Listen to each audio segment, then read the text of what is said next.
5 वेश्यांना आपल्या घरी आणून ठेवलं आणि त्यांना सांगतो तो, तुम्हाला किती गिऱ्हाईक येतात, किती पैसे मिळतात, मी एकटा देईन. आणि त्यांचं पोट भरायला हा धुंदुकारी चोऱ्या माऱ्या करायला लागला. एक दिवस राजाकडे चोरी केली, भरभरून धन आणलं, जड जवाहीर सोनं नाणं, आणि ते त्या आपल्या 5 स्त्रियांसमोर मांडलं.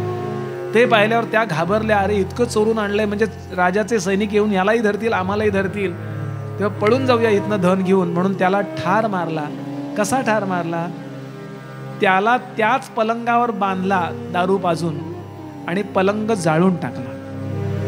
तुकाराम महाराज सांगतात, ही कथा धुंदुकारीची असं समजू नका, ही कथा त्या प्रत्येक मानवाची आहे जो मानव या देहामध्ये फक्त 5 जणींचं म्हणजे शब्द स्पर्श रूप रसगंध या 5 गोष्टींकरताच धन मिळवण्याचा प्रयत्न करतो, त्याला असाच सरणावर जाळून त्या 5 जणी म्हणजे पंचविषय निघून जातात. सावध होण्याकरता ही कथा आहे, असं तुकोबांचे अभंग आहे.